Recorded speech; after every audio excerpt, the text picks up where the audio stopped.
ശരണ്യ, അതായത് ഇതിലെ ഏറ്റവും പ്രധാനപ്പെട്ട ഒരു പോയിന്റ് ഞാൻ ചോദിക്കുകയാണ്. രാഹുൽ മാങ്കൂട്ടത്തിലിനെ ന്യായീകരിച്ച ഷാഫി പറമ്പിൽ രംഗത്ത് വരുമ്പോൾ ഷാഫി പറയുകയാണ്, യുവാക്കൾക്ക് വേണ്ടിയുള്ള പ്രസ്ഥാനമാണ് യൂത്ത് കോൺഗ്രസ്, യുവാക്കൾ ഏറെ വളർന്നു വരുന്ന ഒരു പാർട്ടിയാണ് കോൺഗ്രസ്, UDF എന്നൊക്കെ ഷാഫി പറമ്പിൽ പറയുന്നുണ്ട്. പക്ഷേ അപ്പോഴും നമുക്കറിയാം, പാലക്കാട് തെരഞ്ഞെടുപ്പിന്റെ സമയത്തൊക്കെ നിരവധി ആളുകളെ വെട്ടിമാറ്റിക്കൊണ്ടാണ് ഷാഫി പറമ്പിൽ രാഹുൽ മാങ്കൂട്ടത്തിൽ എന്ന് പറയുന്ന യുവ നേതാവിനെ അവിടെ എത്തിക്കുന്നത്, കൈപിടിച്ച് നടത്തുന്നത്. ഇനി അടുത്ത ചോദ്യം എന്ന് പറയുന്നത് യുവതികളുടെ പരാതിയുമായി ബന്ധപ്പെട്ട കഴിഞ്ഞ ദിവസങ്ങളൊക്കെ നമുക്കറിയാം, ഷാഫി പറമ്പിലിന് പരാതി കൈമാറി എന്ന് പലരും പറഞ്ഞിട്ടും അതിലൊന്നും തന്നെ യാതൊരുവിധ നടപടിയും എടുത്തിട്ടില്ല. ഈ കോടതി വിധി വരുന്നത് വരെ വായ തുറക്കാൻ പോലും ഷാഫി പറമ്പിൽ തയ്യാറായിട്ടില്ല എന്നുള്ളതാണ്. ഇപ്പോഴും അത് തന്നെ തുടർന്നു വരുന്നു. തീർച്ചയായും ഭദ്ര, വീണ്ടും ഷാഫി പറമ്പിൽ വീണ്ടും ഒരു രാഹുൽ മാങ്കൂട്ടത്തിനെ തള്ളുന്ന ഒരു സ്ഥിതി തന്നെയാണ് ഉണ്ടായിട്ടുള്ളത്. വ്യക്തിപരമായി തനിക്ക് അടുപ്പമില്ല, കോൺഗ്രസിൽ നിന്നുള്ള സംഘടനയിൽ നിന്ന് ലഭിച്ച അടുപ്പം മാത്രമാണ് ഷാഫി പറമ്പിലുമായി ഉണ്ടായിരുന്നത്. ഒരു പുതിയ നേതൃത്വത്തെ കൊണ്ടുവരിക, പാർട്ടിയിലേക്ക് കൊണ്ടുവരിക, അത്തരം കാര്യങ്ങൾ മാത്രമാണ് താൻ ചെയ്തതെന്ന് പറഞ്ഞ് പൂർണ്ണമായും ഷാഫി കൈയൊഴിയുന്ന ഒരു സ്ഥിതി തന്നെയാണ് ഉണ്ടായത്.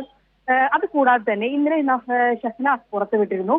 ഷഹനാസ് പാർട്ടിക്ക് ഷാഫി പറമ്പിൽ കൃത്യമായി രേഖാമൂലം തന്നെ കൃത്യമായ തെളിവോടുകൂടി തന്നെ പരാതി ലഭിച്ചിരുന്നത്. അതിന് കൃത്യമായൊരു മറുപടി പറയാൻ ഷാഫി പറമ്പിൽ തയ്യാറായില്ല എന്ന് തന്നെയാണ് നമുക്ക് വ്യക്തമാവുന്നത്.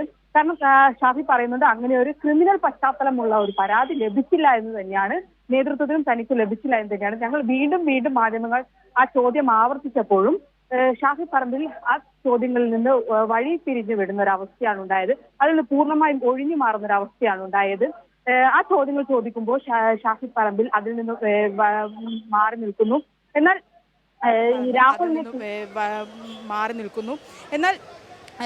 രാഹുലിനെ പൂർണ്ണമായും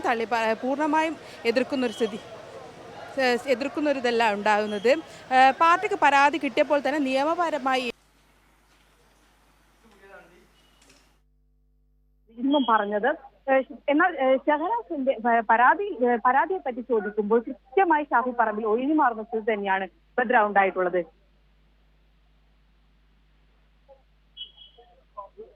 തന്നെ സ്ത്രീകളുടെ പരാതികൾ KPCCക്കാണെങ്കിലും അതുപോലെ തന്നെ ഷാഫി പറമ്പിലിനാണെങ്കിലും ലഭിച്ചിട്ടില്ലേ എന്ന ചോദ്യങ്ങൾക്കൊക്കെ തന്നെ ഷാഫി പറമ്പിൽ മൗനം തുടരുന്നു എന്നുള്ളതാണ്. ഇതാണോ ശരണ്യ നേരത്തെ ഈ നേതാക്കളൊക്കെ പറഞ്ഞ ചരിത്രപരമായ തീരുമാനം എന്ന് ചോദിക്കേണ്ടിയിരിക്കുന്നു? കാരണം സ്ത്രീകളടക്കം നമ്മൾ നേരത്തെ തൊട്ട് പറയുന്നുണ്ട്, സ്ത്രീകൾക്ക് അടക്കം വലിയ ക്രൂരമായ രീതിയിലുള്ള ആക്രമണം ഉണ്ടായിട്ടുണ്ട്. ഈ ബലാത്സംഗത്തിനപ്പുറത്തേക്ക് ഭീഷണി, അതായത് വധഭീഷണി പോലും പല ഘട്ടത്തിൽ ഉയർന്നു വന്നിട്ടുണ്ട് എന്ന് തെളിവ് സഹിതം നമ്മളടക്കമുള്ള മാധ്യമങ്ങൾ പുറത്തുവിട്ടതാണ്.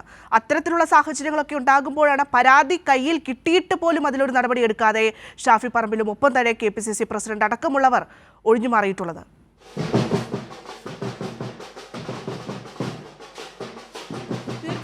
കാരണം ഇന്നലെ ഷഹനാസ് പറഞ്ഞിരുന്നു, കൃത്യമായ തെളിവോടുകൂടി തന്നെയാണ് ഷാഫി പറമ്പിൽ പരാതി നൽകിയത്.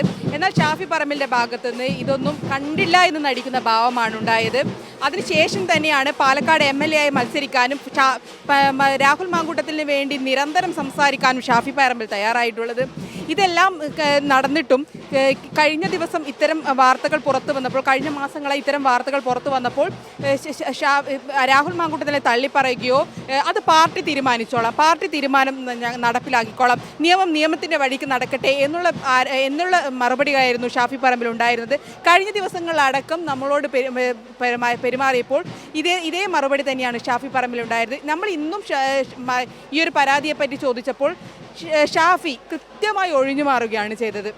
ഇത്രയും നാൾ കോൺഗ്രസ് നേതാക്കളടക്കം പറഞ്ഞത് പരാതി വരട്ടെ, പരാതി വന്നാൽ നമുക്ക് നോക്കാം എന്നുള്ള നിലപാടായിരുന്നു. പരാതി വന്നപ്പോഴും അവർ പറഞ്ഞത് മറ്റു കാര്യങ്ങൾ നിയമത്തിൻ്റെ വഴിക്ക് നടക്കട്ടെ എന്നുള്ള രീതിയിലായിരുന്നു പോയത്. ഷാഫി പറമ്പിൽ അടക്കം ഇതേ നിലപാടാണ് സ്വീകരിച്ചത്. എന്നാൽ ഇന്നുണ്ടായ നിലപാട്, ഞങ്ങൾ പരാതിയെ പറ്റി ചോദിക്കുമ്പോൾ കൃത്യമായി ഒഴിഞ്ഞു മാറുകയാണ്.